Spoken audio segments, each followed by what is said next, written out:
If your north node right here lives in the seventh house right here, you spent lifetimes learning how to walk alone. Maybe you were the strong one, the provider, the protector. Maybe you were the one no one could quite reach. You have mastered solitude, but now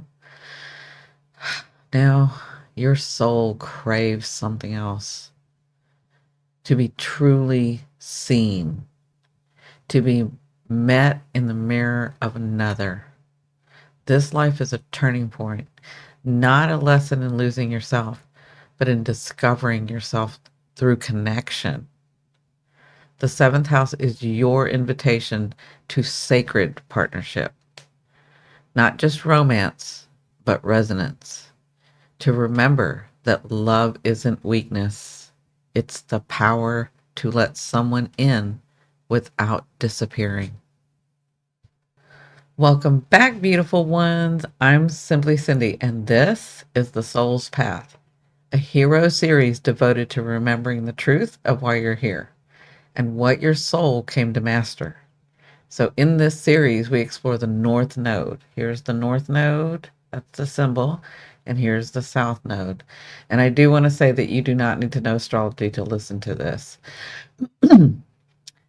So, in the series, we explore the North Node, the sacred point in your birth chart that whispers, hey, come this way. It's not always easy and it's not always comfortable, but it's the direction of your expansion, the direction of your liberation, and of your becoming. So your south node is what you've already mastered right here. It's what feels familiar across lifetimes. It's your instinctual survival pattern. But your north node right here, that's your evolutionary edge, the place your soul is stretching into, even if you don't quite know how yet. And today we're traveling into the heart of the seventh house, where your soul is learning to thrive through sacred partnership, through conscious mirroring, and the power of shared becoming. Whether you're seasoned in astrology or just beginning to remember, know that you do belong here. So let's talk a little bit about your south node and why it's important. Okay, so if your north node is in the seventh house, so you'll look for this symbol and look for this number here. It'll say 7 right around here. Okay. But if you do have the north node in the seventh house, the south node is always exact opposite. So your south node would be in the first house. Okay. And that gives us a lot of clues. Okay. So before we can rise into the soul path of the seventh house, we need to acknowledge the gravity of where you've been. And this is where you've been. The south node in the first house means that for lifetimes, you've walked alone. You've carried the mission. You've survived by depending solely on yourself. This isn't inherently bad. It's given you the strength, the independence, the ability to move forward when no one else could. Does that sound familiar? But when it's unbalanced, it can become isolating. You begin to believe that your worth is tied only to what you can do, that vulnerability is a threat, and letting someone in means giving something up. In this lifetime, though, the soul is shifting. Okay. You're being asked to remember that connection is not weakness, that being witnessed doesn't diminish your light, it actually expands it. You may feel the old pattern flaring up when you're tired or triggered or feeling unsafe. That's when we all tend to move to our south node, okay? It's that voice that says, I'll just do it myself. But your north node in the seventh house is gently whispering, You don't have to walk this path alone anymore. The way forward is not hyper independence, it's sacred reciprocity. It's not about abandoning yourself, it's about learning how to bring yourself into a relationship whole, true, and open to becoming. So let's talk a little bit about who you've been in other lifetimes. And to do that, we need to look at the shadow of the first house. Okay. So if your south node is in the first house, you've spent lifetimes being the one who carries, the protector, the pioneer, the provider of strength when no one else could. You led, you endured suffering, you made the hard choices and took the harder roads. But over time, that bravery hardened into self reliance. And that self reliance, it became isolation. Your first instinct is to do it alone. Your second instinct is don't ask for help because it won't come. Even now, you might find yourself saying, if I want it done right, I'll just do it myself. Or I can't count on people the way they count on me. Or needing someone makes me feel weak. But these aren't flaws, beautiful one. These are echoes. Echoes of lives where trusting others led to betrayal. And in this life, you may have unknowingly built your entire identity around being the strong one.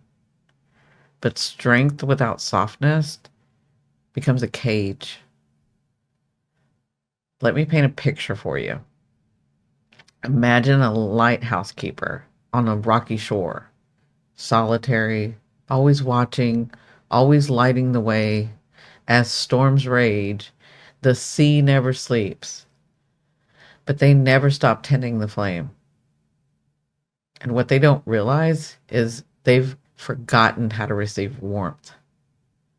And they never notice no one climbs the stairs because they stopped expecting anyone to. That's the shadow of the first house. Not selfishness, but soul fatigue. You've over identified with the one who must do it all. You've shaped your entire existence around being I am. But when I am becomes I am alone, it's time to rewire that path right here. That's what this North Node is doing. Even now, connection may terrify you more than solitude. Vulnerability may feel like a loss of power. But here's the truth. The version of you who always had to survive isn't the only one who deserves to live. And if you feel the ache, if you long for someone to really see you, it's not a weakness. It's a signal. It means you're ready. So if you have the North Node in the seventh house, what is this placement asking you to become? With your North Node in the seventh house, the invitation of this lifetime is simple. And it's also profound. It's asking you to let yourself be seen, not as the one who saves or the one who solves, but as the one who stands, open-hearted, beside another soul. This lifetime is about co-creation, about remembering that relationship is sacred, not as dependency, but as divine reciprocity. You're not here to carry the world on your back. You've done that enough times. You're here to walk beside someone who carries their half with grace. That could be a partner, yes, of course, a romantic partner, right? But it could also be a friendship, a soul collaborator, a sacred client, a teacher, or even a community that mirrors your soul back to you. The shift, moving from, this is what you would shift, moving from, I know what's best for me, to, I'm willing to listen to learn, and to love in tandem. The wound of the first house says, I must. The soul path of the seventh house whispers, we can. This path asks you to trust others again, not because they're perfect, because none of us are perfect, but because you're no longer choosing them from your wounds. And that's the difference. When you live from your north node in the seventh, your relationship begins to transform. All of your relationships. Boundaries become bridges, not walls. Let me say that again. Boundaries become bridges, not walls. Support becomes sacred, not a burden. And the mirror of the other no longer feels like a threat, but like a gift. It's okay if it feels unfamiliar. It's supposed to feel unfamiliar. Many of you haven't or have never truly partnered. Not in this life, and not in many of your other lives either. You've been the lone wolf, the healer, the guide on the hill. But this life, you're meant to walk among us, not as a shadow, but as a soul who allows himself to be chosen.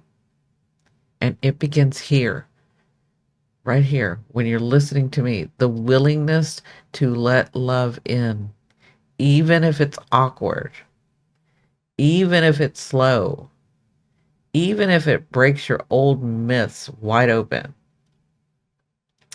So let me give you some ritual steps to take and to anchor the seventh house path. You can call it what you want. If you've seen me before, it's kind of just a matter of your belief system. Okay. So you can call it rituals, you can call it steps to take, you can call it a way, right? But this is to anchor the seventh house.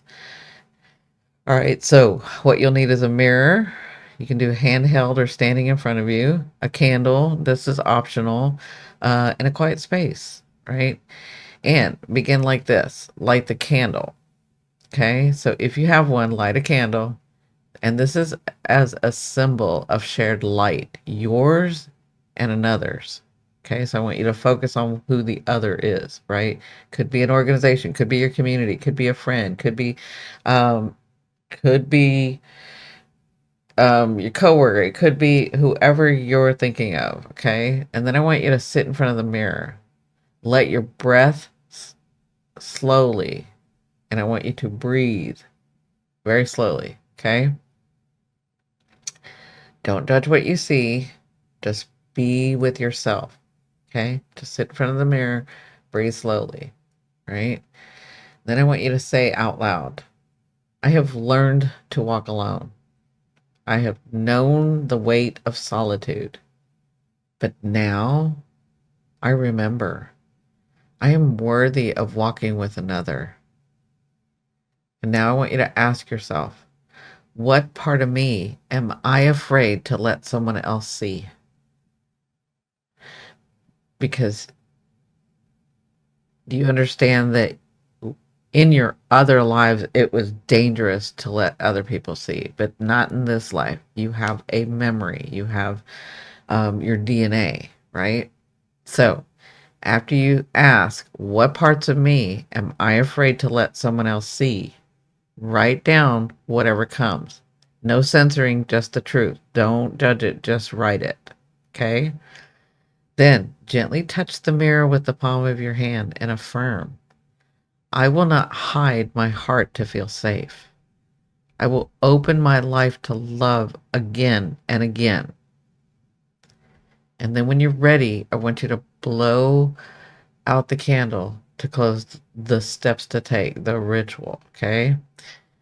Signaling you're ready. This is just your body, the way the universe works. This is just signaling your readiness to begin walking with others in truth, not in performance, but in truth.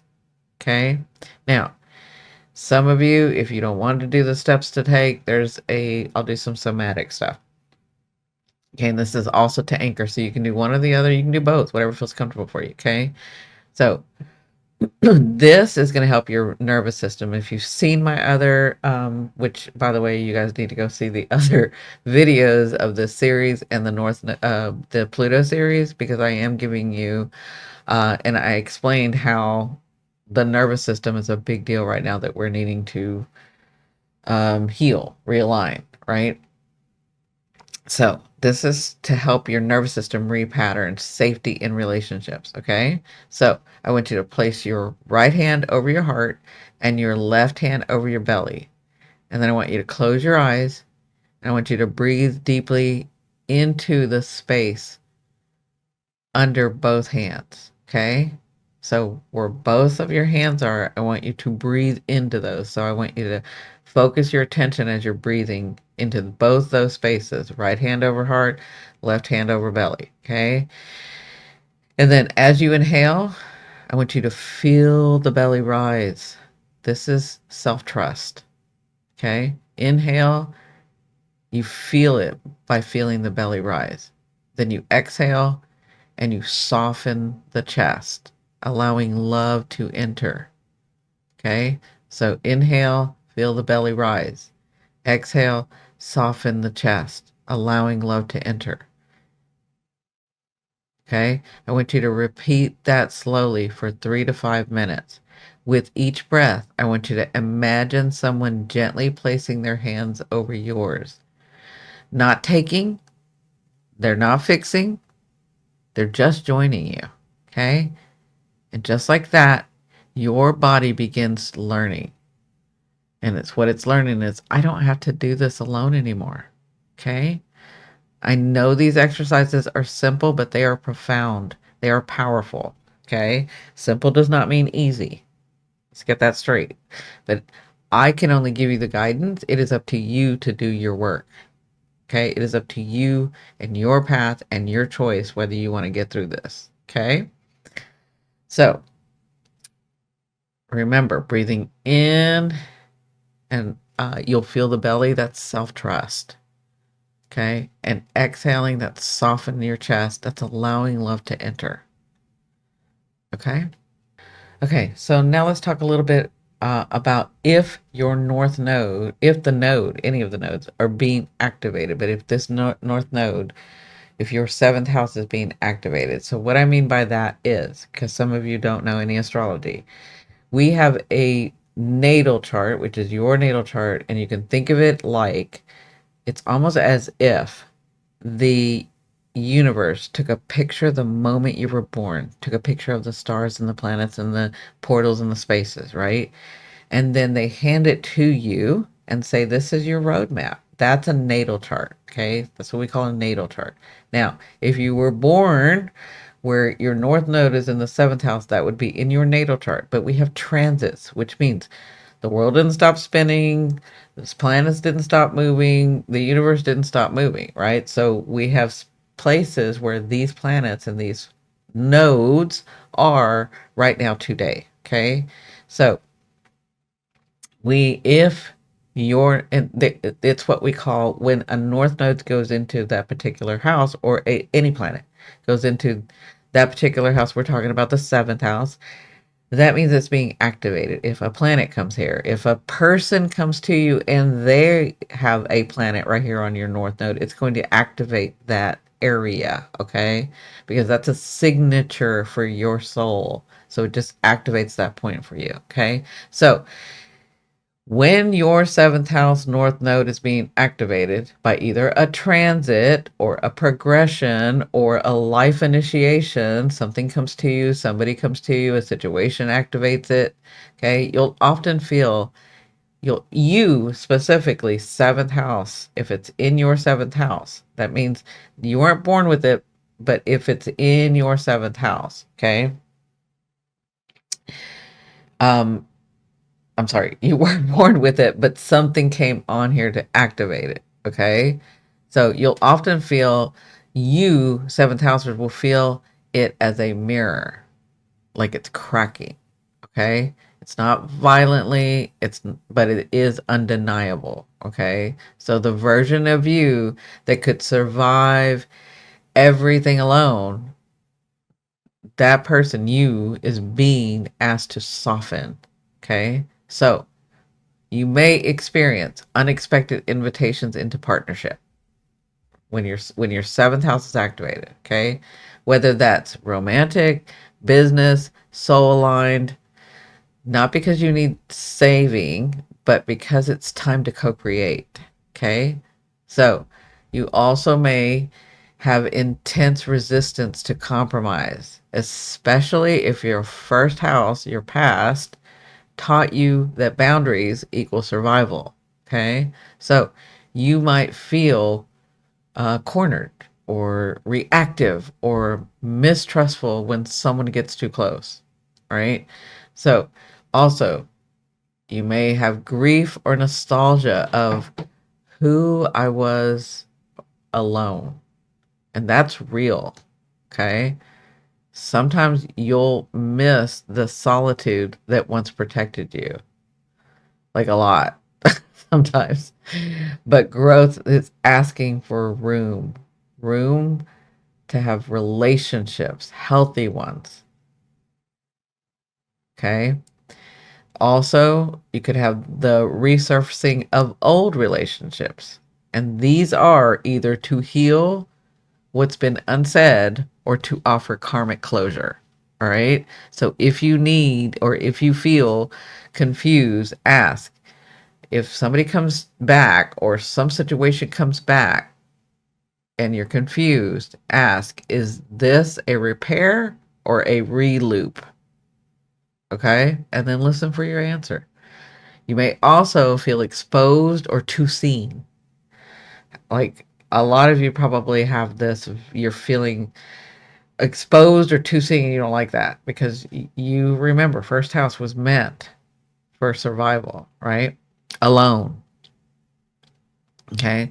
So especially if someone's offering true presence rather than projection, like that's the issue that a lot of you can have is you won't, if you're not connected in this house, if you're not aware of relationships and have been working with that, when somebody true comes to offer you, you're going to be wondering, are they lying? Why is this so easy? What's going on? Right.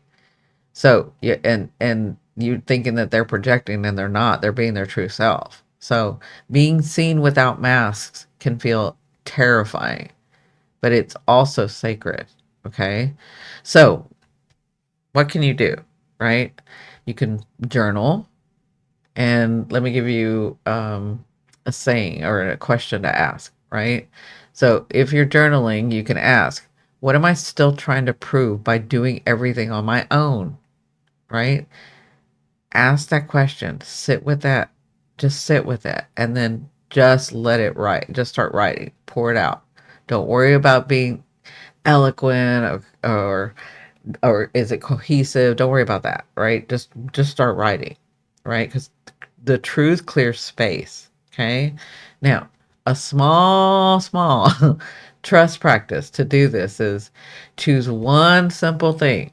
All right, just one, and you can allow someone else to support you. Okay. So you can allow someone else to support you in this week. Okay. It can be help with an errand, right? Sharing your feelings or letting someone hold space without fixing, right? So have someone else help you with something like those things that I just mentioned. It can just be a small thing. Hey, can you stop by on your way here to get blah, blah, blah, something like that. Or allowing somebody to know what's really going on with you. Nothing deep, just say, hey, I got a nice smile today, or this lady, I helped this lady today. Something that you don't really share with people, right? Just do one small practice, okay, for this week. Then another is the mirror. Okay, so look in the mirror and look again this week, and this is not to see yourself, but to recognize the version of you who is already, yeah, who is ready to walk in trust and solitude. Okay, so I want you to try to recognize that version of you because there is that version of you. That's the North Node here. Okay. Now again, I can only tell you and give you guidance through this stuff, but you have to want to do it. And I know for some of you it's boring. Some of you don't want to do it. But that's up to you. I'm giving you the tools and it's up to you and your path whether you want to pick those up or not. Okay? So, my beautiful ones, I want to say one last thing before we go. Okay? You were never meant to do this alone. Not this time, not this path. The universe is not asking you to abandon yourself. It's asking you to let love meet you where you were, where you are, to allow relationship to become a sacred mirror, not a prison, not a performance, but a place where your soul remembers how to be held and be seen. This path isn't about dependency. It's about independence, but it's the kind that only souls brave enough to know themselves can truly create. And I promise you this, the right relationship, be it lover, friend, mentor, or divine counterpart, will never ask you to shrink. They will ask you to expand. And when you walk this path of the North Node, you don't just heal yourself. Remember, you are healing generations of relationship wounds through the simple, powerful act of being present with another soul in truth. Now, if this message resonated in any way, come back next Tuesday for the next episode in the Soul's Path series where we'll explore the North Node in the 8th house. This is a placement of soul alchemy and sacred surrender. And if you're ready to go deeper, right? Watch the Pluto series in the 7th house. That's going to be released on Friday, but I have the whole Pluto series and I'll put it up here too to uncover the shadow you've carried in this part of your chart, the 7th house. Okay. That's a deep one. That's a personal one to me. Or explore the sacred sync. I do those on Tuesdays and Thursdays. That's my tarot. That's where I channel. That's where spirit comes through. Your higher selves come through. We found we're in a resonance where all these things are happening, right? So for tarot guidance and channel truths, like come see those, okay? Because miracles and magic are happening over there. And if you're new here, please consider subscribing and joining our soul-led community. This isn't just astrology that describes you. This is astrology that awakens you.